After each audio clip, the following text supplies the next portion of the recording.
Hola, ¿qué tal? Muy buenas tardes a todas las personas que nos acompañan en esta sesión virtual organizada por Cívica Querétaro.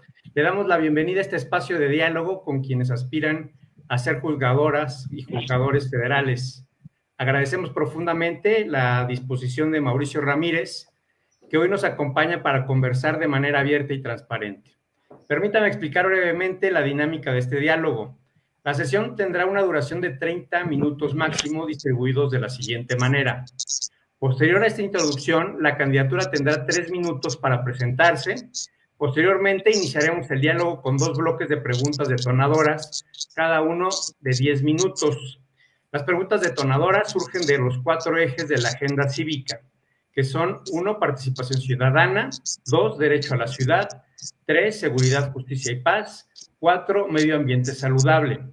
Cada eje cuenta con una urna que contiene preguntas propuestas por organizaciones de la sociedad civil especializadas en esas áreas. Durante la sesión, la candidatura elegirá una urna para sustraer su primera pregunta y más adelante repetirá el proceso para la segunda. Estas preguntas serán formuladas por representantes de las organizaciones de la sociedad civil participantes. Al final de los planteamientos, la candidatura contará con 5 minutos para emitir un mensaje de cierre. Es importante recordar que el diálogo y que estos diálogos es conocer las posturas de las candidaturas respecto a la protección, progresividad y expansión de los derechos humanos, en especial para mujeres, personas indígenas, migrantes, comunidad LGBT, IQ+, infancias y adolescencias y personas con discapacidad. Desde Cívica Querétaro reafirmamos nuestro compromiso con el fortalecimiento de los derechos humanos y difusos y con una justicia que aplique la Constitución y los tratados internacionales para garantizar la dignidad de todas las personas. Finalmente, les compartimos que tanto las organizaciones de la sociedad civil como académicos estarán evaluando estos diálogos. Con los resultados, elaboraremos un informe que derivará en un semáforo de candidaturas, el cual será público antes de la jornada electoral del 1 de junio.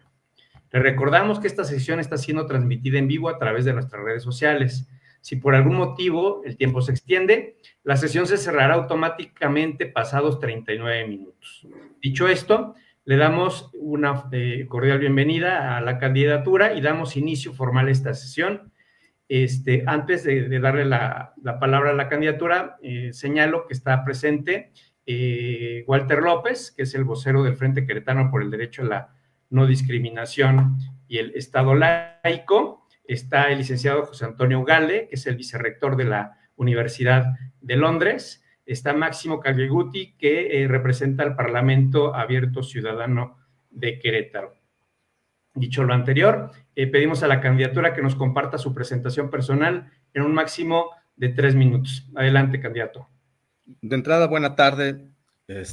Su servidor Mauricio Ramírez Ramírez, agradeciendo en primer lugar la oportunidad de tener estos diálogos abiertos y transparentes con la ciudadanía de Querétaro. En mi caso, me presento como candidato para magistrado en materias penal y administrativa del 22º Circuito en Querétaro. La boleta en la que estaré aparecerá mi nombre, es La Rosa, con el número 24. Seré muy breve porque yo sí considero que si bien los títulos son importantes, la preparación académica también lo es el tener esa conciencia social con la gente.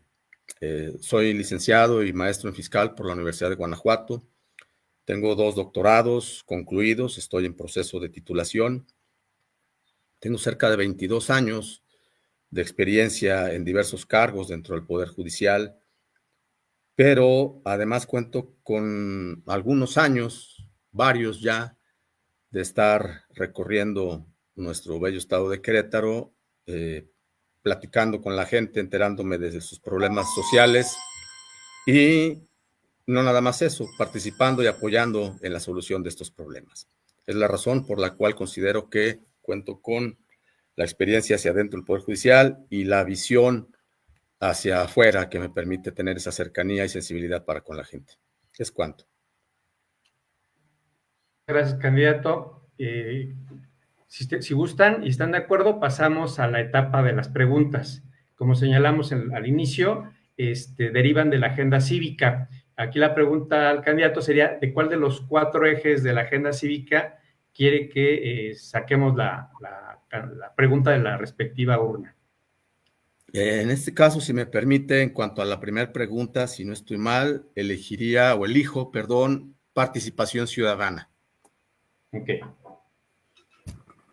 Aquí está la urna.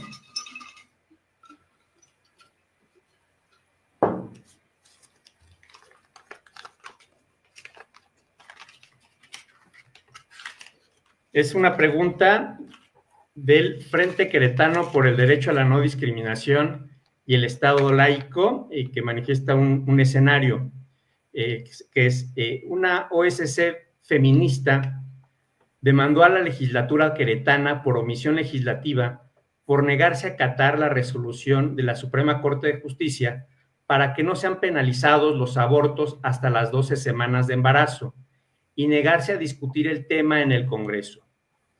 Un juez de primera instancia falla a favor de esa organización de la sociedad civil, pero la legislatura recurre el caso. La OSC va a segunda instancia y casualmente usted es la persona juzgadora que tiene que resolver. ¿Qué criterios usaría para dar respuesta a esta demanda de la organización de la sociedad civil? Adelante, candidato. Híjole, de verdad, les digo de antemano, espero que no piensen que es broma, lo digo hacia los ciudadanos, espero que lo vean, han estado viendo la transparente de este proceso, pero les voy a comentar lo siguiente. Hace ya un año, el 11 de abril particularmente, el 11 de abril del 24, me tocó hacer una sentencia, pues, en relación con aborto, precisamente. Este 11 de abril se cumplió ya un año de que está en recurso de revisión en el Tribunal Colegiado en materias penal y administrativa al que aspiro a llegar. No puedo sino exponer el criterio que expuse en esa sentencia, obviamente por convicción, por congruencia y porque no me puedo apartar de mis convicciones. El criterio en el que basé precisamente ese proyecto que después se aprobó por el titular o juez y que desde luego en ese entonces pasó a ser una sentencia, es que en principio, a pesar de que no estamos en presencia de una afectación directa e inmediata para la organización civil, sino que pudiera entenderse el delito de aborto como una regulación respecto de una conducta específica de una persona susceptible de embarazarse, pues, decirlo así, con esas palabras, discúlpenme si no son las idóneas o correctas, tienen legitimación en la medida que representan a estas personas. Y por lo tanto, al tener esta legitimación que se transmite o se transforma en un derecho de las personas susceptibles de embarazarse, para acudir a este juicio de amparo, les dota de ese derecho para que el Tribunal de Amparo deba estudiar el fondo de estas figuras delictivas. Ahora, ya en cuanto al fondo, me pronuncié y me pronuncio en el sentido de que, desde luego, es una vida la que se tiene, pues no en manos, sino enter de la persona, ¿no?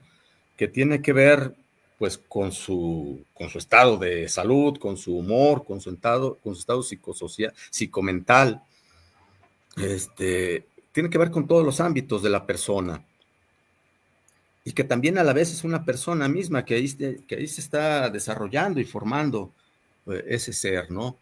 Sin embargo, en esa libre determinación de la persona, en un ejercicio responsable de la propia persona que está embarazada y que puede ser sujeta de una imputación de un delito, Me pronuncié en el sentido de que tiene todo el derecho para ser asistida por el Estado en todo este contexto de salud, en todos sus aspectos, para poder practicar el aborto en estrictos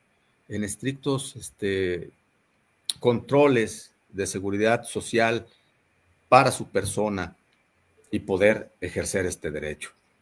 Desgraciadamente, como ya bien lo saben, esta sentencia fue recurrida por la legislatura, también fue recurrida por el gobernador del estado. Está pendiente de resolución. ¿Cuánto tiempo más va a tardar? No sé. Incluso se buscó enviar este expediente para que lo atrajera a la Suprema Corte, tema que la Suprema Corte decidió no recoger ese asunto para su resolución, sino que se los regresó para que lo resolviera el propio colegiado. Porque además hay que decirlo, la Suprema Corte ya se pronunció en ese sentido. No recuerdo bien, soy honesto, no recuerdo bien si fue sobre la legislación de Morelos o de Aguascalientes, pero ya se pronunció sobre este sentido. En el sentido de que las mujeres tienen, bueno, de que las organizaciones civiles están legitimadas para acudir al amparo en representación de las mujeres y de que las mujeres tienen a la vez el derecho para practicarse el aborto en este contexto de seguridad. Eso nos lleva, desde luego, a la necesidad y justificación a la vez de esta reforma constitucional, que obliga a que los juicios de amparo se resuelvan en términos breves. Y por decir resolución del juicio de amparo, no nos referimos nada más a la primera instancia, sino también a su segunda instancia, porque resulta que si bien un juez de distrito tiene cierto tiempo para integrar y hasta 3 meses para dictar una sentencia, un tribunal colegiado parece ser que no lo tiene. Parece ser que se puede quedar años y años ese expediente en un tribunal colegiado y a ver cuándo lo resuelven. Entonces yo creo que esta reforma, insisto, en alguno de sus puntos, cuando menos en haya su razón y su justificación en una resolución pronta y expedita para, desde luego, dar seguridad jurídica a las personas. Es cuanto espero haber contestado todos los puntos de esta pregunta. Muchas gracias, candidato. ¿Algún comentario por parte de la mesa?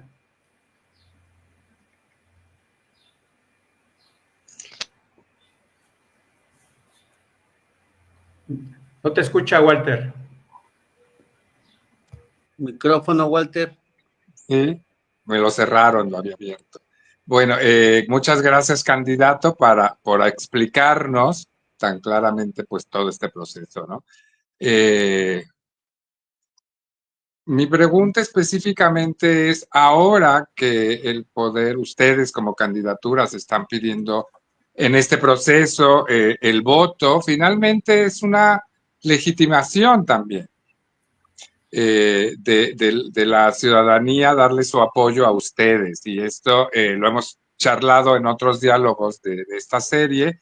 Querámoslo o no, pues finalmente esta reforma está en ese sentido de ser actores mucho más políticos. No estoy hablando de partidismo, sino con ese apoyo popular, pues de alguna forma la gente que llegue va a tener una representación del pueblo. Allí creo que esto se va a dar uno de los conflictos, porque hasta ahora el Poder Judicial, pues lo que pasó, la Suprema Corte de Justicia dijo, yo no puedo traer el caso queretano porque yo ya dicté pues todo lo que tenía que dictar y la legislatura queretana tiene que entenderlo, pero no lo entiende porque está ahí, algunos diputados están diciendo, oye, este tema tiene que avanzar, etcétera, y otros dicen que mientras estén ahí, eso no va a avanzar. Creo que no nos lo merecemos, la ciudadanía queretana, que empantanen temas que a un sector de la población importante, lo vemos cada 8 de marzo, pues está demandando estos temas que se legislen estos temas. Entonces estamos empantanados, pero mi pregunta ahora mismo, es, ahora con la legitimación que se va a dar con estas elecciones del Poder Judicial, yo sé que es otro poder distinto al legislativo y al ejecutivo, pero ya no bastaría simplemente, o me imagino, es parte de la pregunta, que se haga la resolución y no se diga nada. ¿Hasta cómo verías, candidato, en este punto particular o en algunas sentencias complejas como estas, pues que ya no bastaría? La ciudadanía estamos esperando que también se pronuncien, en este caso al Poder Judicial, no solamente con sentencias, sino en esta visión política, más en estos temas complejos para hacer avanzar los derechos humanos en estados, pues como Querétaro, como otros temas en otros estados. ¿Tú verías una participación más abierta, más flexible con esta nueva validación de las elecciones, o sería igual que se ha estado haciendo en el pasado? Muchas gracias por la pregunta y de verdad le agradezco porque me permite ampliar el tema sobre el que estaba. Voy a comentar y ampliar brevemente, si me permiten, la respuesta que ya di. En los efectos de esa sentencia que dicté fueron, entre otros, para que se derogaran los artículos que tienen que ver con el aborto. Esto es, ni siquiera es necesario instar a que la legislatura legisle sobre esta figura del aborto. No, lo que es necesario ahorita es que el tribunal colegiado resuelva ese recurso de revisión y entonces el juez de distrito le ordene a la legislatura que cumpla esa sentencia, que será firme una vez que el tribunal colegiado resuelva ese recurso. Y ahí es donde converge el tema de la participación ciudadana. Quiero aprovechar para decirles que esta reforma no es una oportunidad para que la ciudadanía nos conozca o conozca a sus juzgadores. No, es una oportunidad de los juzgadores y de todos los que aspiramos a ocupar un cargo para presentarnos ante la sociedad, para acercarnos a la sociedad, para no tener las puertas abiertas de la oficina o tribunal, no, de nosotros salir a las calles. Cualquier servidor público, prácticamente cualquier servidor público, al menos los de elección popular, están obligados a rendir un informe de actividades cada tanto. Gran parte del clamor de la reforma es por esa desinformación o falta de información que daba el Poder Judicial a la ciudadanía. Hay que salir y darle la cara a la ciudadanía e informarle. Dicté tantas sentencias, las dicté en tal sentido, estas fueron en contra de tales personas, en este caso estas fueron a favor de cierta organización, y no nada más de cierta organización, de todo el género femenino. Hay que salir a informar eso. Ahí viene un gran punto de participación ciudadana, y no nada más del ciudadano, también del juzgador, que desde luego y en primer lugar es un ciudadano. Entonces debe haber participación ciudadana de las dos partes, valga la expresión, tanto del justiciable como de aquel servidor público que provee del servicio público de impartición de justicia. Ahí es donde desde luego haya gran parte de la legitimación que tendrán los juzgadores, o tendremos si es que logro el voto de la ciudadanía. Pero insisto, en el caso en particular, ni siquiera es necesario que la legislatura eche a andar la maquinaria legislativa. No, basta que el colegiado asuma su responsabilidad, resuelva ese recurso de revisión que ya tiene guardado más de un año a estas alturas, porque si el 11 de abril cumplió un año, hoy ya cumplió, si no está a punto de cumplir un año, un mes. Entonces, basta con que el colegiado resuelva, que regrese el expediente al juzgado de distrito y que entonces desde el juzgado se ordene a la legislatura, porque no tendrá para dónde hacerse, porque entonces correrán el riesgo incluso hasta de la destitución, con todo y que sean legisladores. Pero el juez de distrito, esa es una gran responsabilidad y ese es un por qué salir a votar. ¿Por qué la ciudadanía debe escoger sus juzgadores? Deben ser valientes y hacer que se acaten sus sentencias. Muchas gracias. Muchas gracias, candidato. Si estás de acuerdo, pasamos a la segunda pregunta, antes de que nos coma más el tiempo. El eje del cual quiere que saque la pregunta, candidato. El segundo eje, si me permite, sería seguridad, justicia y paz. Y una disculpa si me extendí, pero No te lo preocupes. considero necesario. Sí, por el tema creo que era muy necesario. Es una pregunta elaborada por el Observatorio Estatal de Derechos Humanos, es sobre violencia familiar. Un caso reiterado de violencia doméstica llega ante su tribunal, donde la víctima, por temor, se niega a presentar denuncia formal, aunque las pruebas indican reiteradas agresiones graves. La pregunta es, ¿qué criterio aplicaría para proteger a la víctima y en qué sentido tomaría su decisión para garantizar justicia y seguridad? Mire, debemos partir en principio de que gran parte de la impunidad es precisamente porque no se denuncian los delitos. Recordaremos, quizá algunos, otros no lo sé, que antaño, hace muchos años, estaba previsto incluso en los códigos civiles el famoso débito carnal, lo cual permitía tener relaciones con nuestra pareja, quisieran o no quisieran, estaban obligadas. Entonces, en una sociedad machista que creció así y que apenas tiene pocos años de haberse abrogado, derogado esos artículos que permitían esa aberración, pues por supuesto que la familia estaba inmersa en esa dinámica, no de ayer ni de antier, de prácticamente toda la vida, y parece ser que lo traemos en el ADN.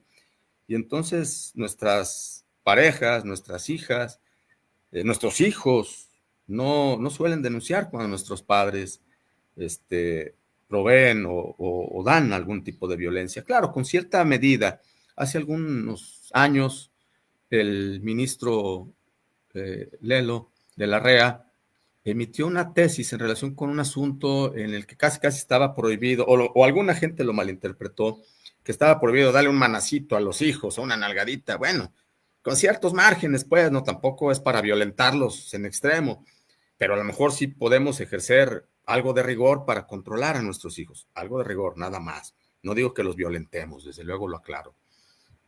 Entonces, a quien se le denuncian los delitos, pues es al Ministerio Público, que es quien está obligado a dictar medidas de protección para las víctimas. Muchas veces esto no ocurre, por lo que usted refiere, que no se niegan a ejercer su derecho a denunciar. Pero yo considero que toda la familia, todo el entorno, tiene ese derecho para denunciar un delito. Finalmente, debemos distinguir entre la querella, que la debe presentar aquel que tiene la legitimación para hacerlo, y la denuncia, que es el aviso a la autoridad de que se está cometiendo un delito. Y esto lo puede hacer cualquier persona. De tal manera que si estamos en este entorno, el hermano, la hermana, el abuelo, la tía, podemos o pueden denunciar ese delito. Y es ahí donde debe entrar todo el aparato de Estado, dígase fiscalía, por supuesto un juez familiar en el caso de que sea en esa vía donde se ventile, desde luego un juez penal, debe dictar todas las medidas necesarias para proteger a la víctima, con independencia de que sea la víctima quien lo denuncie o no. Yo creo que en ese sentido cualquier ciudadano, desde luego, por supuesto, cualquier familiar, están facultados para presentar esa denuncia, esa noticia criminis, como bonito se escucha cuando algunos lo refieren, ¿no? Esa es mi respuesta. Muchas gracias, candidato. Si no tienen inconveniente o no tienen otro comentario, pasamos al mensaje final, a efecto de que pueda llamar al voto. Le sugerimos señale sus redes sociales y tiene un término de 5 minutos. Bueno, una vez más agradezco a ustedes, Cívica.